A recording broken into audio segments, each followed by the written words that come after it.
JB, can we just start with who didn't practice today? Dean Wade did not practice today. Ty Jerome did not practice today. What about Craig? Craig, no, he did not. He's on crutches. Okay. And then when it comes to Dean, is there any clarity whatsoever about game one yet? No. And again, I apologize for continuing to punt it, but it is literally a how is today, tomorrow. But, my assumption is, he will not play in game one. And if he does play, it'll be later down the line.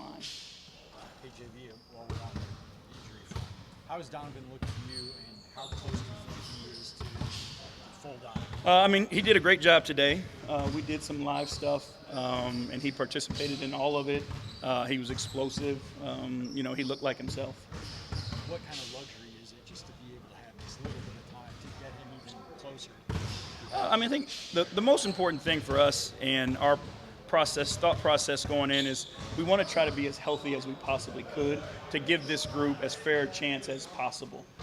We've been through so much this season with the ins and outs and injuries and those types of things, and still found ourselves in a great position. So what we wanted to do, and we talked about it as an organization, is put our guys in the best position to be healthy, be full, and then just see exactly what this team is made of. How do you assess a team's level of readiness going into the postseason? It's a sense of focus and purpose and preparation. It's the conversations that they're having amongst themselves. It's how intent they're listening to, the instructions and paying attention to the game plan, and even in the stuff that we're doing, the execution of it. Again, I'm confident in this group. The guys who were here with us last year, who experienced it, and then bringing in the veterans that we did to help, that this group is going to be prepared to go come Saturday. What do you think the two most important matchups in this series are? I think we've got to do a great job on their two big guns. I think Wagner and Banchero, we got to do the job of making their life miserable, making them have to earn everything, keeping them off the foul line, and making sure that one of those guys doesn't have a huge night.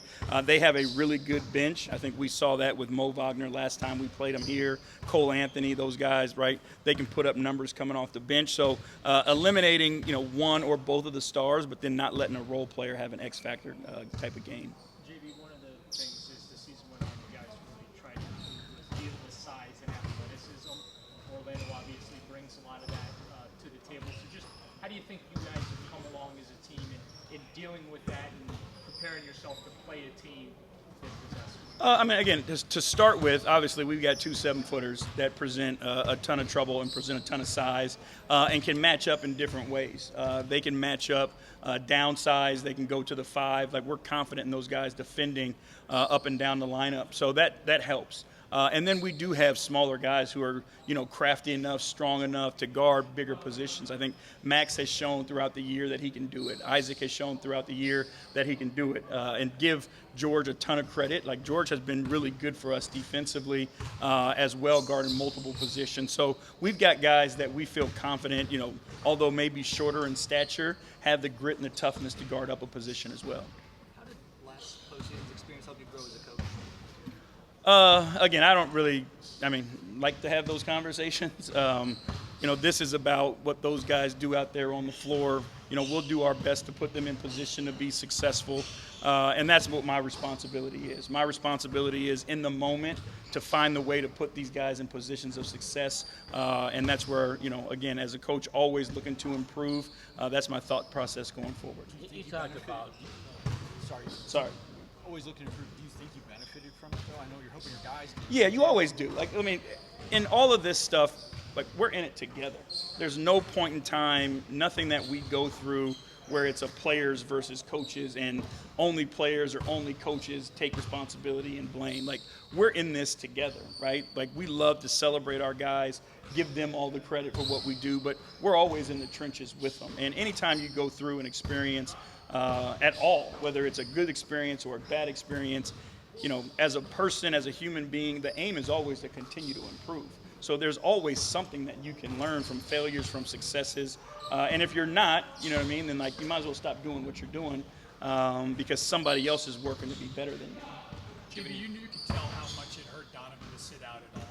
He was so engaged during those games. What did that mean to the team to have a player that stature be as in tune with everything as he was? I mean, that's Donovan, and that's why he is who he is, and why he gives that extra juice to the guys when he's on the floor and when he's off the floor. Like, they look to him because they know he's got their back in any situation, and like, he loves to play.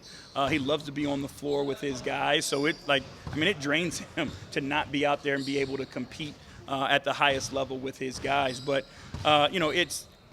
leadership can't be part-time. Right? Whether you're injured or you're not playing well or you're on the bench during the game, whatever the circumstances may be, like, your responsibility is to lead all the time, and I think Donovan's embraced that. How do you describe your relationship with Jamal? I mean, our family spent All-Star break together. We've been as close as friends can be for the past 20 years or so now.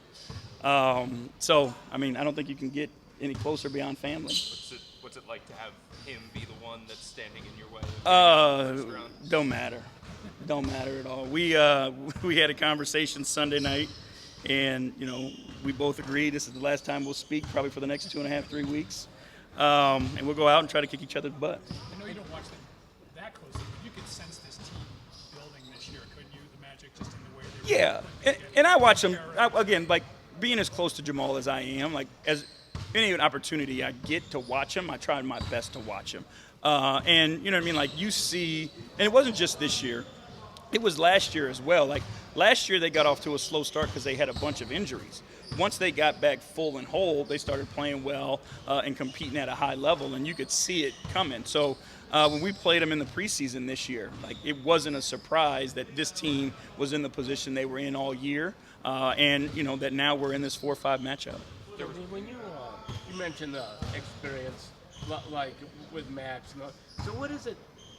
Is it something they say in the locker room, do on the floor? How does that experience come to the fore? It's more action, right? And again, they do speak their mind and they say things, but they know in the moment what's necessary to do. And when everybody around them sees them do those things in the moment, it gives them confidence and it shows them the way, and they follow suit. So again, we want them to talk, and they do, but talk goes so far, and you got to have the action, and those guys are actionable. You played Orlando with Jonathan Isaac and without Jonathan Isaac at different points this season. What kind of matchup does he present? I mean, he's unique because of his length, his ability to move his feet. More now, you see him doing more switching with him, so they do a lot of 1 through 5 switching when he's on the floor. Obviously he has the ability to space the floor as a shooter as well, but you watch him off ball, he's extremely intelligent when he cuts to the basket. So he's a guy that you always have to account for on the offensive end of the floor because he can hurt you in different ways. And then defensively, same thing, right? He can be a shot blocker at the rim, or he can switch out and be a perimeter defender also. Given how different regular season and postseason basketball is, how much do you take from those 4 matchups against Orlando this year? A lot. I mean, the physicality may change in the playoffs, but what teams' strengths are very rarely changes, if ever, in the playoffs, right? So Orlando is going to try to go to their strength, and you go back and you watch those 4 games. You watch, them versus other opponents who may have had success versus them, and you figure out what those strengths are, and then you build your defense or offense the best to take those away. You referenced him earlier, but what impresses you most about Banchero, given his age and just his overall game, and then what do you guys have to do to kind of limit him? I mean, he seems to be extremely poised, and this is something that we talk about. You don't talk about it often with guys as young as him, but he knows his game. He came into the league like, this is what I do, and not searching for it like a lot of young guys have to do. And that allowed him to be successful early, but then it gave him a higher baseline to build his talent on once he got more comfortable with the league. And, again, with him, you got to make it difficult. Like, you can't allow him to get to his spots. He's a little bit different because he loves those mid-range shots, but you got to make sure that they're contested. Maybe they're 17, 18 feet contested as opposed to the 15 feet contested, but make him earn everything. Like, they do a great job of getting to the free throw line. He does a great job with his pump fakes and getting people off the ground. So be extremely disciplined and make him have to earn everything over the top. JV lost a lot of minutes this year with regulars being hurt. On the flip side, you won with a lot of different lineups. Can that be an advantage for you going into to the postseason because of just the unpredictability. You can lose someone at the drop of a hat. Whereas this year, you guys have lost a lot of people, so it's easier for you to react. Yeah, I mean, The last question. it's confidence, right? When guys get experience and opportunity to get on the floor and have success the way we did, it breeds confidence for them individually, but it also helps build trust.